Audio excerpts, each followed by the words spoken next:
श्रीमद्भागवत महापुराण चतुर्थ स्कंद अथ सप्तविंशोऽध्याय है। पुरंजन पुरी पर चंड बेग की चढ़ाई तथा काल कन्या का चरित्र। श्री नारद जी कहते हैं, महाराज इस प्रकार वह सुंदरी अनेकों नखरों से पुरंजन को पूरी तरह अपने वश में कर उसे आनंदित करती हुई विहार करने लगी। उसने अच्छी तरह स्नान कर अनेक प्रकार के मांगलिक श्रृंगार किए तथा भोजन आदि से तृप्त होकर वह राजा के पास आई। राजा उस मनोहर मुख वाली राजमहिषी का सादर अभिनंदन किया। पुरंजनी ने राजा का आलिंगन किया और राजा ने उसे गले लगाया।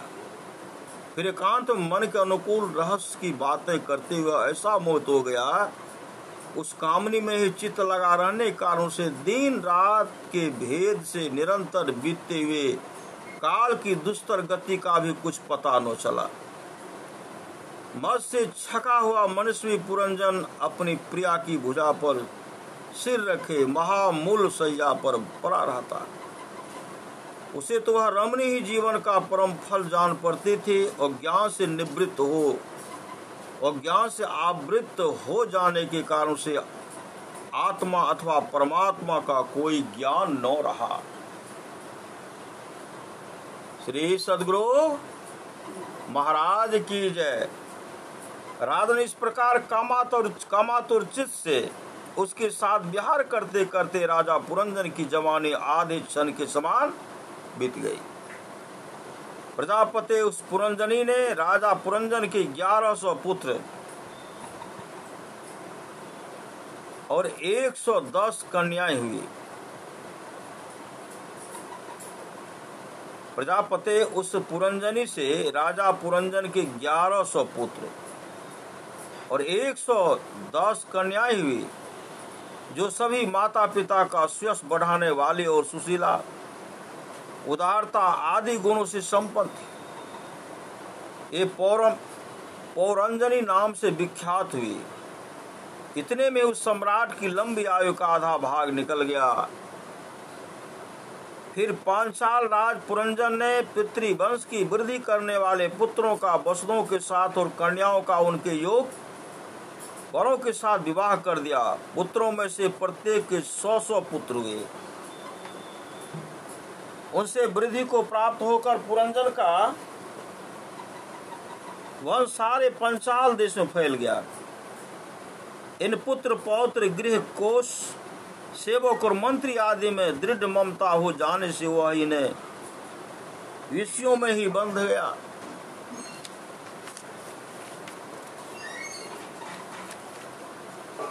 फिर तुम्हारी तरह उसने भी अनेक प्रकार के भोगों की कामना से यज्ञ की दीक्षा ले तरह तरह के पशु हिंसा में घोर यज्ञों से देवता पितर और भूतपतियों की आराधना की। इस प्रकार वह जीवन भर आत्मा का कल्याण करने वाले कर्मों की ओर से असावधान और कुटुंब पालन में व्यस्त रहा।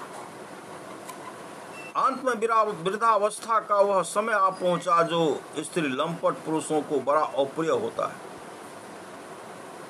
अंत में वृद्धावस्था का वह समय आ पहुंचा जो स्त्री लंपट पुरुषों को बड़ा अप्रिय होता है। राजन चंडबेग नाम का एक गंधर्व राज है। उसके अधीन 360 महाबलवान गंधर्व रहते हैं। इनके साथ मिथुन भाव से स्थित कृष्ण और शुक्ल वर्ण की उतनी गंधर्वियां भी हैं। ये बारी बारी से चक्कर लगाकर भोग विलास की सामग्रियों से भरी पूरी नगरी को लूटती रहती। गंधर्वराज चंडबेग के उन अनुचरों ने जब राजा पुरंजन का नगर लूटना आरंभ किया, तब उन्हें 5 फन के सर्प प्रजागर ने रोका। यह पुरंजन पुरी की चौकसी करने वाला महाबलवान सर्प 100 वर्ष तक अकेला है उन 720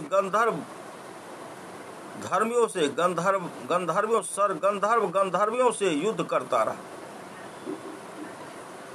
बहुत से वीरों के साथ अकेले ही युद्ध करने के कारण अपने एकमात्र संबंधी प्रजागर को बलहीन हुआ देख राजा पुरंजन को अपने राष्ट्र और नगर में रहने वाले अन्य बांधवों के सहित बड़ी चिंता हुई। वह इतने दिनों तक पंचाल देश के उस नगर में अपने दूतों द्वारा लाए हुए कर को लेकर विषय भोगों में मस्त रहता था। स्त्री के वशीभूत होने के कारण इस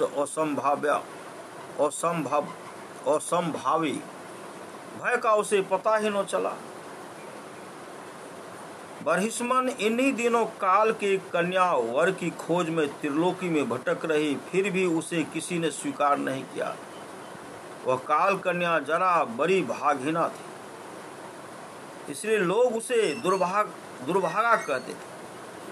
एक बार राज ऋषि पुरु ने पिता को अपना यौवन देने के लिए अपनी इच्छा से उसे वर लिया था। इससे प्रसन्न होकर उसने अपने राज प्राप्ति का वर दिया।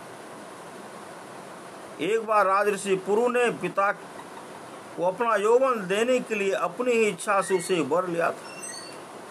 इससे प्रसन्न होकर उसने उन्हें राज प्राप्ति का वर दिया था। एक दिन मैं ब्रह्मलोक से पृथ्वी पर आया, वह घूमती घूमती मुझे भी मिल गई। तब मुझे नैष्ठिक ब्रह्मचारी जानकर भी कामातुरा होने के कारण उसने वरना चाहा। मैंने उसकी प्रार्थना स्वीकार नहीं की।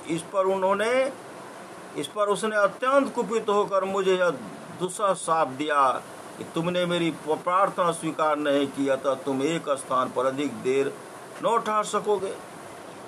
तब मेरी ओर से निराश होकर उस कन्या ने मेरी सम्मति से यमराज भय के पास जाकर उसका पति रूप से वर्ण किया और कहा, वीरवर, आप यवनों में श्रेष्ठ है। मैं आपसे प्रेम करती हूँ और पति बनाना चाहता हूँ।